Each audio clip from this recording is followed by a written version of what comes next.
And I think that accountability, that ownership, that awareness ultimately comes down to, a huge lacking of self-awareness and a ton of terror sometimes when it comes to understanding ourselves, because so few of us have that model to us.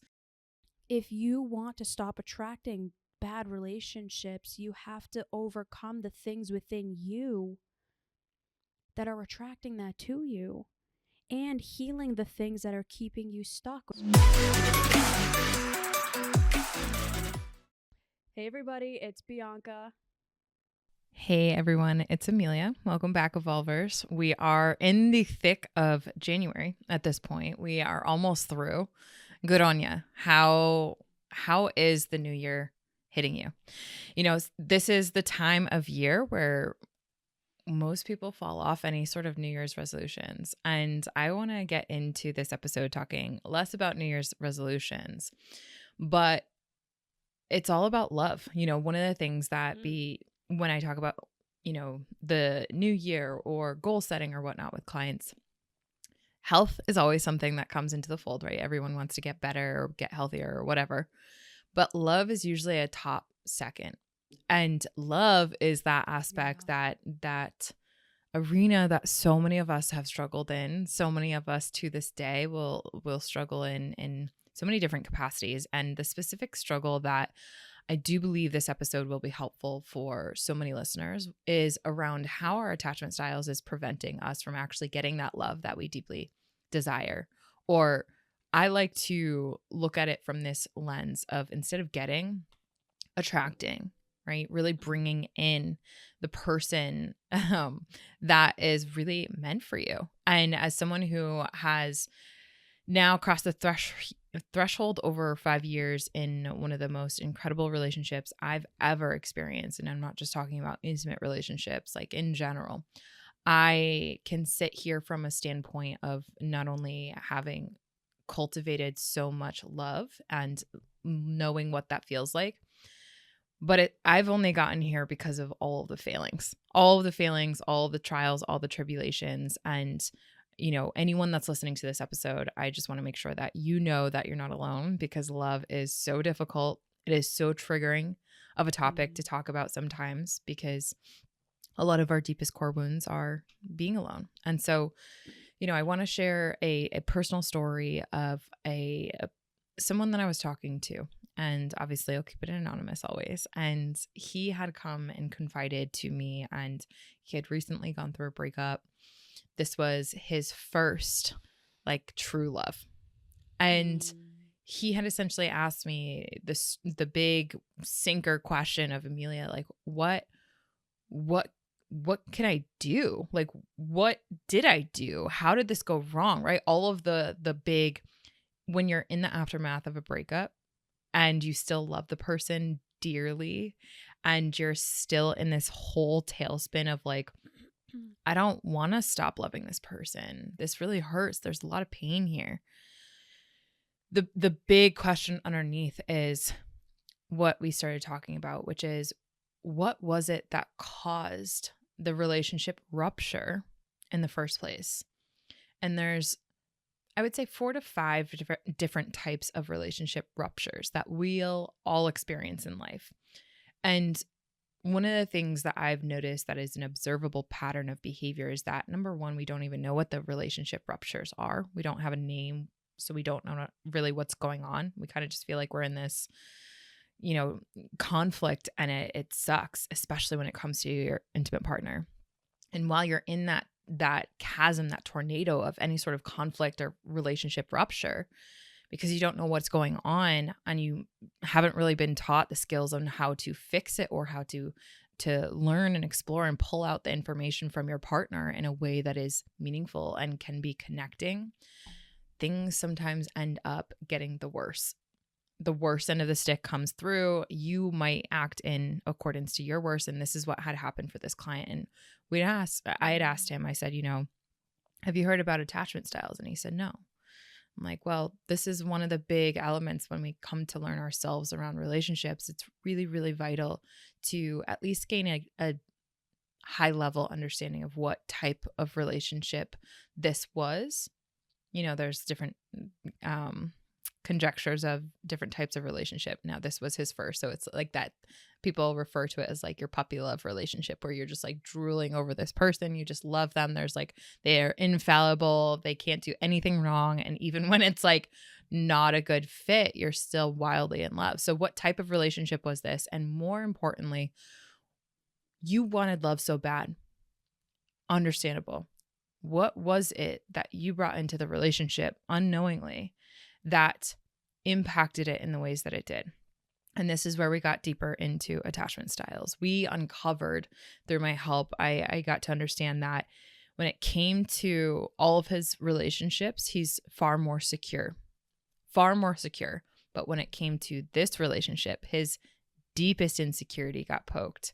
And that deep insecurity was being alone. And so his attachment style that was riding underneath the surface, because he had never had a relationship before, it came up and essentially was the anxious attachment style that prevented him from actually getting the love, contributing and co-creating the love that he deeply desires. So talk about confusing. It's like, wait, what? I had something to do with this? It's like, yeah, that's one of the deepest, hardest truth that we might have been a part of the problem that ruined this relationship. And in the aftermath, you know, it's not easy to admit that. No, it's not.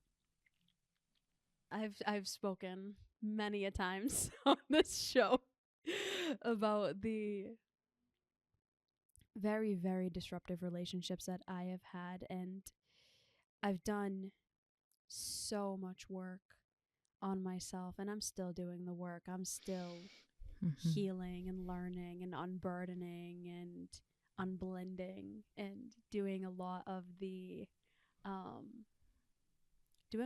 digging. And I think a lot of people think that there's something wrong with that. They're like, you're supposed to learn a lesson and then that's it. And it's absolutely not true. Every time you level up, you're going to reflect on these circumstances again, and you're going to have new realizations and new awakenings and new awarenesses and new insights. And I think that's what makes life so beautiful, is that every time you level up, you can see things from a new perspective. And lately, I think I've had the most self-awareness I've ever had in my life. It's been amazing the last couple of months, and in particular the last month. I've learned a lot about myself, and one of the hardest things that I've had to come to face is that I was the sole problem in every one of my relationships. Now, I'm not saying they did not do wrong. I'm not saying they didn't have their errors. But what got me into every single one of those relationships, what enabled me to do the patterns that I was doing, what enabled me to have the thoughts and feelings and beliefs that I had, that's what caused so much turmoil for myself, and what led to these relationships, me attracting these types of people, and then me having the dynamics of the relationships that I was in. So I grew up as somebody who had a severe insecure attachment. I was horrifically fearful of abandonment. Kind of relating to one of the recent episodes that we did in the beginning of the month, I was a highly sensitive person. And all of these things all entangled together led to me making so many mistakes and being the type of person I didn't want to be, and therefore attracting the type of people that would want that type of person. Someone they could walk over, someone they could use and abuse, somebody that had no boundaries and would bend to every whim because she was so afraid of being abandoned. Letting myself see that, it felt like Emilia kicked me in the teeth. And I say Emilia in particular because this girl has some legs on her. That's how we met. Emilia and I met when she beat the living hell out of me when we did Muay Thai together. And it was the best day of my life. And so it felt... I always die when you say that. It's so fun. I love it. Oh, it was a wonderful. It was wonderful. It was the ass kicking that I desperately needed and that I still get. Not on a physical level anymore, but Yeah. Yeah. it's just as bad. It's not fun. Developmental level, But for sure. it's brutal. Mm-hmm. But it felt like a kick in the teeth because it was the thing that it was the realization that I had been running away from for so long because we don't want to be the cause. Mm-mm. We don't want to be the reason our life is in pain. We don't want to be the root of our own suffering. And yet, for most of us, we are. And again, it's not to say that other people aren't having mistakes. I mean, I put a post up on my Instagram today. So today's the 7th. So this was a couple of weeks ago by the time that this episode comes out. And I put 2 photos up of myself. I put myself in 2014 when I was in my very first relationship and it was very abusive. Oh, wow. And me now.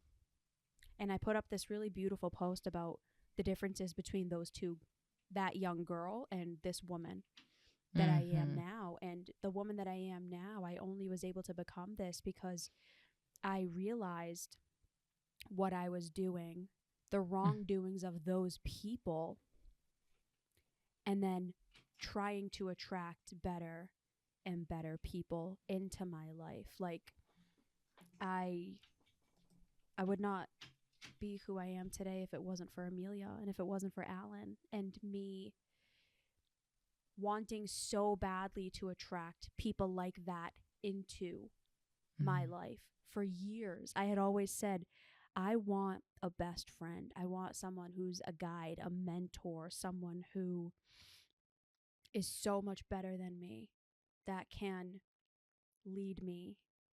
And then Emilia comes into my life, and then Alan comes into my life, and all of these people. So you end up attracting exactly what it is that you want. But the thing is, you have to be at the right place mentally, emotionally, with your beliefs, with your thought patterns, with your behaviors to attract it. And if you're stuck in a victim cycle where the world is against you and everyone's out to get you and you don't do anything wrong, it's everybody else and they're all doing it, you're not going to get that metaphorical kick in the teeth that I got, that you finally wake up and it's like, oh, it's me. Hi. I'm the problem. I was going to start singing, but that's too much right now.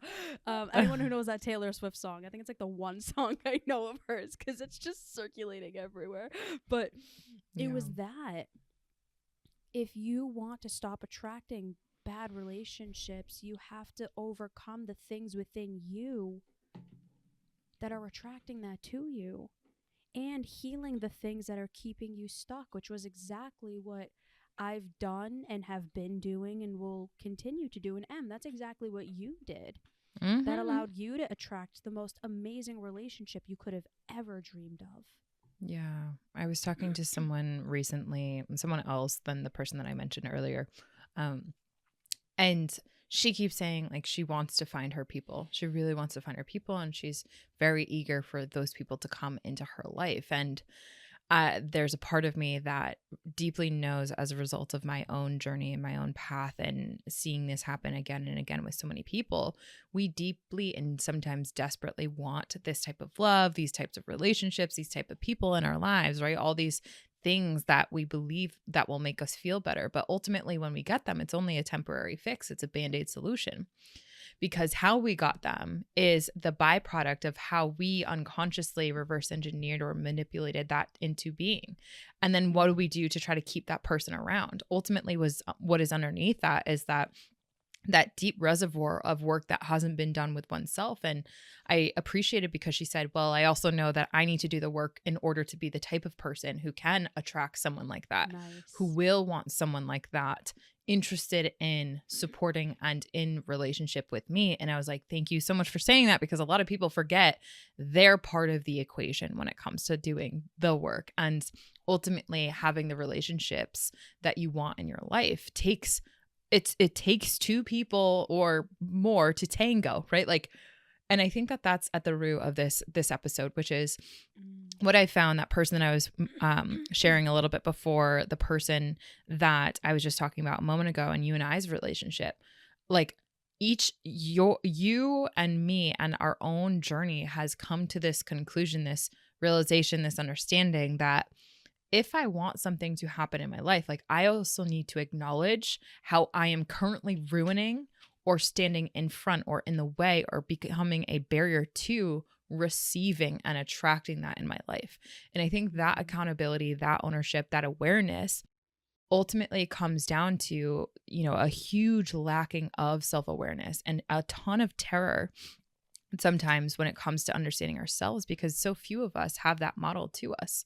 So I'm even thinking of that first person that I talked about. This person doesn't know a thing about relationships, any like science underneath it, how it works, right? Just like is off the old folklore of like, well, opposites will attract, and if it's meant to be, it's meant to be, like very like high level, completely ambiguous guiding principles of life. Like, where do you think that you're going to end up? You're going to be ending up in a relationship that you are ruining, and that you have a role to play in that. And it completely abdicates and like neglects the fact that we have so much education now available to us about relationships, right? Even the attachment styles. Bowlby work was in the 1970s or whatnot, right? Like that, the 4 different types of attachment, how that shows up as a child, it has modernized, right? And so how our attachment style actually shows up in and as an adult, like this person I was talking about, it's not the same labels, because we grow and we evolve as humans,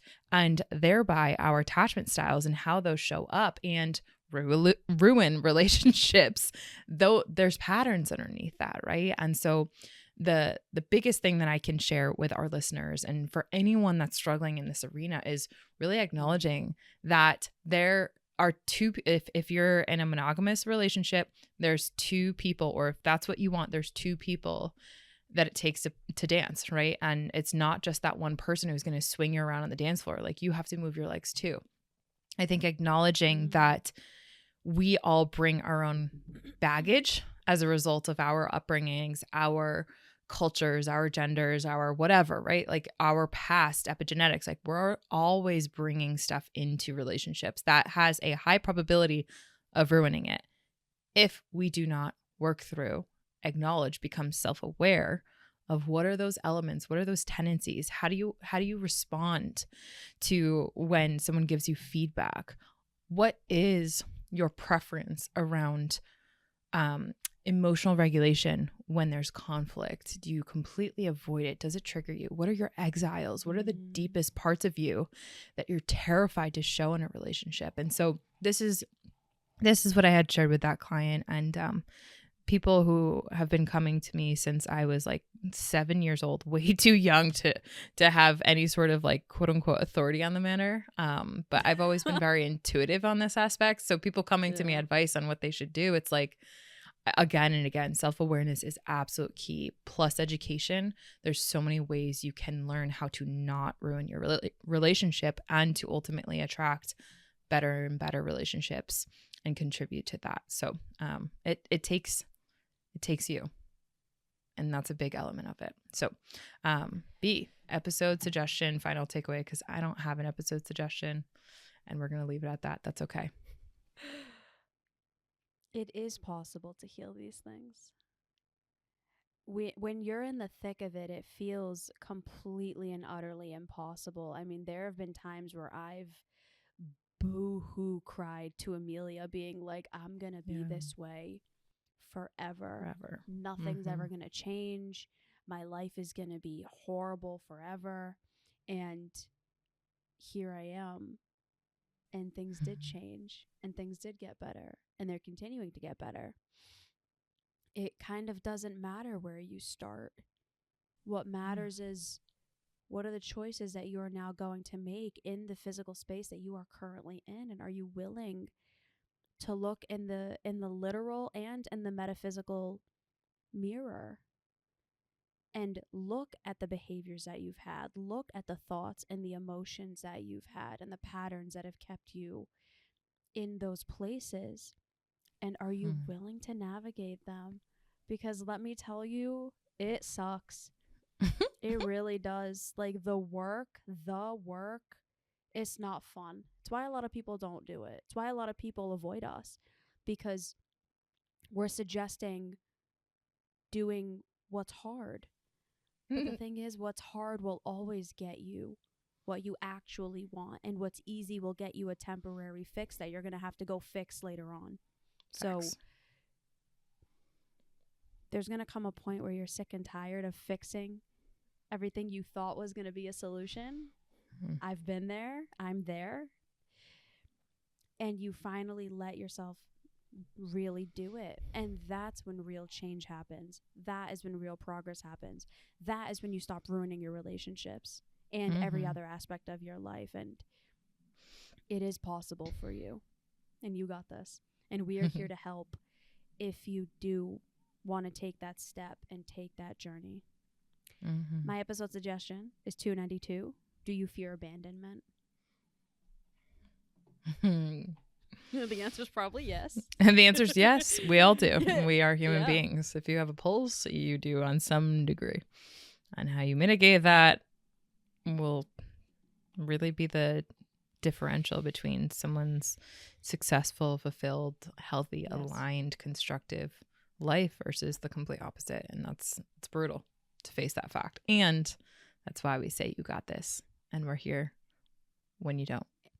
And we are here to help all throughout the whole journey. So if you want help mitigating this, if you want help being someone who thrives in their relationships and not someone who keeps sabotaging them, please reach out. Go to evolveventurestech.com. There's a bunch of information there about how to work with us, or you can DM us on Instagram or comment in the comments. You know, we read everything, we look at everything, and we cannot wait to hear from you. And we'll talk to you all soon. Bye, everybody. Bye, everyone.